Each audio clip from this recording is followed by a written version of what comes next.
Chers amis, je m'adresse à vous en toute urgence. Il y a de plus en plus de personnes qui m'interrogent. Qu'est-ce qu'on doit faire avec les livres de Chaim Walder? Est-ce qu'on peut s'en servir? Est-ce qu'on peut laisser nos enfants lire? Qu'est-ce qu'on doit faire exactement? Avant de répondre à cette question, mes chers amis, j'aimerais vous dire quelque chose d'urgent. À mon avis, ce qui est en train de se passer en ce moment dans la société israélienne, et dans le monde orthodoxe en particulier, c'est quelque chose de gravissime, gravissime, gravissime. Hier soir, j'ai parlé au fils du Rav Moshe Sternbuch, le grand possèque d'Israël. Le Rav Sternbuch, c'est mon maître. Le fils du Rav Sternbuch, c'est un ami à moi. Il s'appelle Rav Chaim Ozer Sternbuch. Il est tous les jours aux côtés de son père.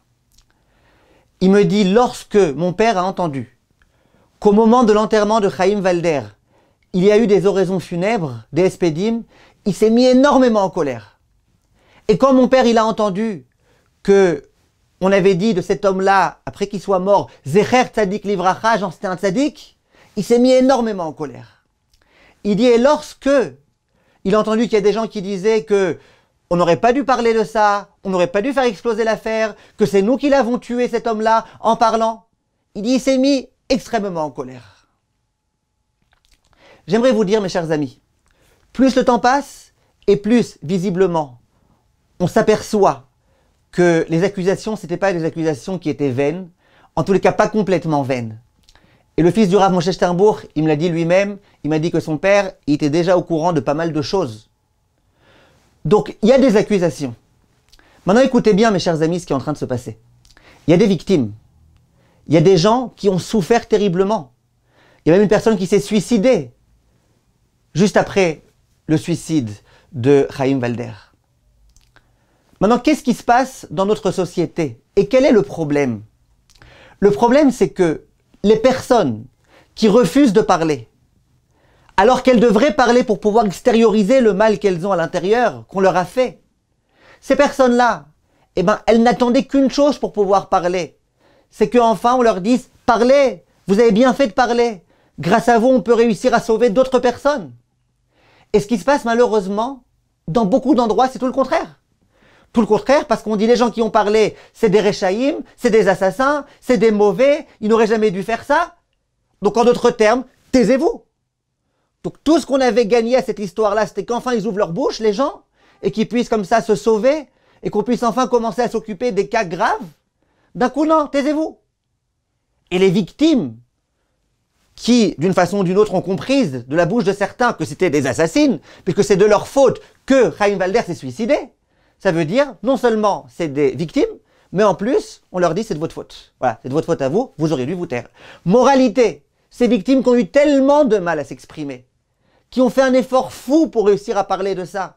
Encore cette semaine, il y a une élève qui m'a parlé, et qui m'a dit que dans toute sa jeunesse, elle a eu des attouchements. Et c'est que maintenant qu'elle commence à oser en parler. Et c'est un effort dur pour elle, très difficile, on s'imagine même pas. Venir maintenant voir ces personnes et leur dire, ah voilà, vous êtes des assassins, ou leur dire la prochaine fois que quelqu'un vous fait du mal, s'il menace de se suicider, alors ne dites rien. C'est à mon avis la chose la plus grave qui pouvait se passer, et qui risque de se passer, et qui risque de se produire. J'aimerais vous dire, mes chers amis, et c'est vrai que dans l'un de mes cours, j'ai laissé entendre que peut-être qu'il ne fallait pas trop diffuser ce genre de nouvelles quand il y en avait. Mais j'aimerais vous dire la vérité. Si effectivement on peut, si par exemple la police accepte de s'occuper du cas immédiatement, et que effectivement la personne ne met plus personne en danger, ou si cet homme-là avait accepté de venir au Beit Din quand on l'avait invité, qu'il était venu, que comme ça on aurait pu directement tout arrêter, sans qu'il y ait besoin de diffuser, c'est vrai que ça aurait été la chose la meilleure. Et c'est ça mon intention. Mais si l'homme refuse de venir, et que la police ne s'occupe pas, et qu'en attendant il y a encore des rendez-vous avec des jeunes, et qu'il y a encore des choses qui vont se produire, alors là évidemment qu'il faut un maximum, diffuse dans le monde entier, qu'il faut pour l'instant peut-être pas croire ce qu'on dit, mais au moins la rouge, comme on dit dans la halakha, s'écarter de cet homme-là, ne plus entrer en contact avec cet homme-là. Donc, j'aimerais vous dire, mes chers amis, qu'en matière de halakha, et ce qui ressort des propos de mon maître, le Rav Sternbuch, ce qui ressort des propos de mon maître, le Rav Asher Weiss, ce qui ressort de façon explicite, si un cas pareil se produit à nouveau, dès que quelqu'un se sent attaqué, qu'elle fasse tout de suite, le plus vite possible, qu'elle s'adresse à un Rav sérieux. Un Rav sérieux, ça veut dire un Rav qui ne va pas lui dire tais-toi, un Rav qui ne va pas lui dire je te crois pas. Et le Rav qui aura écouté, qui sera un Rav sérieux, pourra lui dire, vite, on va voir la police, on va faire vite avant qu'il y ait d'autres dégâts. Parce que c'est des dégâts terribles ce qui se passe. L'une des présumées victimes, Mademoiselle Horowitz, qui s'est suicidée juste après le suicide de Chaim Walder. Il y a des gens de sa famille qui nous ont dit, ils ont raconté que cette jeune fille-là, on a abusé d'elle. Cette jeune fille, elle est rentrée à la maison, elle a été voir ses parents. Elle leur a dit, regardez ce qui m'est arrivé. Ils ont refusé de la croire. Ils ont refusé, ils ont dit, tais-toi. Ils ont refusé de la croire. Ils ont tellement refusé, elle a eu tellement de mal avec tout ça, qu'au bout d'un moment, elle a laissé tomber la religion. Et qu'est-ce qui s'est passé? Évidemment, c'est des estimations qui sont faites, mais de gens très proches de sa famille. Qu'est-ce qui s'est passé? Le jour où Walder s'est suicidé, et donc où la police a dit, bah ça y est, on va pas vérifier les choses jusqu'au bout. Cette fille, elle s'est dit, donc il n'y a plus aucun espoir pour qu'on prouve, que je puisse prouver à mes parents que ce que j'ai dit, c'était vrai. Eux qui m'ont fait taire tout le temps. Et donc, elle s'est suicidée. Il y a peut-être d'autres raisons pour lesquelles elle s'est suicidée, mais je suis pas en train maintenant de légitimer son suicide. Ce que je suis en train de dire, c'est que les victimes qui ont encore toute une vie devant elles, qui doivent réussir, Bezrat Hashem, à guérir, à reprendre des forces, à consulter des médecins pour se sentir mieux. Ces personnes-là, il faut leur dire, nous sommes avec vous. Vous devez parler. Vous avez bien fait de parler. Bravo d'avoir parlé. C'est vrai, c'est pas vrai. Vous avez bien fait de parler. Vous sentez que c'est ce qui vous est arrivé. Vous avez souffert. Vous devez parler. Et le Rav Ben-Sion Moutsafi, il a dit, vous devez parler, vous avez bien fait de parler. Alors certaines personnes vont dire oui, mais le Bedin du Rav Shmuel Eliyahu. Le Rav Shmuel Eliyahu, c'est pas forcément un Rav ultra-orthodoxe qu'on appelle en Israël Haredi. Sur ça, la réponse qu'il convient d'apporter, mes chers amis, c'est que s'il y avait des batédinim de ce genre-là, chez les Haredim, chez les orthodoxes, et que toutes les femmes, les jeunes filles, les garçons, les enfants, les gens dont on avait abusé pouvaient venir et parler, eh bien le Rav Shmuel Eliyahu, il n'aurait pas eu besoin d'ouvrir ce Beddin-là. Le problème, c'est que jusque-là, il n'y avait pas. Donc le Rav, il s'est dit, je me sens le devoir d'ouvrir et de pouvoir enfin permettre aux gens de parler. Et en soi, c'est une idée extraordinaire. Parce que ça peut sauver des gens, ça peut sauver des vies. Il y a des problèmes et il faut s'en occuper. Il y a des gens, des femmes qui se sont plaints récemment et qui ont dit, on a essayé d'en parler à nos rabbinim, ils nous ont dit, taisez-vous, taisez-vous, taisez-vous. C'est terrible. Bon, c'est vrai que dans le monde orthodoxe, il y a des gens qui préfèrent se taire. Parce que imagine, tu racontes vraiment que quelqu'un a abusé de toi, après quand tu vas vouloir te marier, les gens ils vont dire ne vous mariez pas parce qu'elle, on a abusé d'elle. Mais mes chers amis, on est en train de s'occuper maintenant de vie ou de mort. On est en train de s'occuper de dizaines et de centaines de personnes desquelles on risque d'abuser. Alors ça suffit ces histoires-là, les shidduchim, pas les shidduchim. Tu as maintenant un devoir de la Torah. Le devoir de la Torah, c'est d'aller te plaindre. Le Rav Chaim Kanievsky lui a posé la question récemment. Dans un cas dans lequel une personne, un enfant, un adulte, on a abusé de lui, est-ce qu'il doit aller voir la police? Il dit oui qu'il aille voir la police. Ça c'est un point, mes chers amis, extrêmement important. En ce qui concerne la lecture de ces livres, mon maître, le Rav Moshe Sternbuch, il a sorti un psak explicite, dans lequel il dit, vous voulez que vos enfants ils aient de la Yirat Shamayim? Vous voulez que vos enfants ils grandissent dans la Torah? Eh bien, attention à ces livres, sortez les livres de la maison, ils n'ont pas à lire ce livre-là. J'ai parlé avec le fils du Rav, et le fils du Rav, il m'a dit que depuis déjà très longtemps, son père, il aimait pas tellement ces livres-là, il trouvait qu'il y avait des choses pas très claires dans ce livre-là. Depuis déjà longtemps. Avec l'histoire qui s'est produite, ça a fait que confirmer. Et avec le suicide, et il me dit, le Rav Sternbuch, il dit, mais c'est pas juste un suicide accidentel. Il a prévenu qu'il allait se suicider, il a menacé qu'il allait se suicider, c'est-à-dire qu'il y avait quand même une réflexion derrière.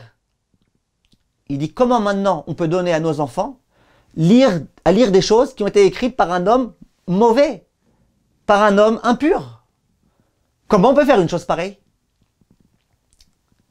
Donc d'après le Rav Moshe Sternbuch, il était clair, il dit, il ne faut pas lire ces livres, il faut les sortir de la maison. Je vais vous dire la vérité, j'ai parlé à mon maître, le Rav Asher Weiss, lui aussi l'un de mes maîtres, et lui il me dit, écoute, je ne peux pas te trancher de façon tranchante, j'ai pas d'avis tranché à ce sujet-là. Il me dit, les enfants qui sont en âge de ne pas encore avoir compris ce qui s'est passé avec Chaim Walder, qui ne sont pas au courant, eux, on peut les laisser lire.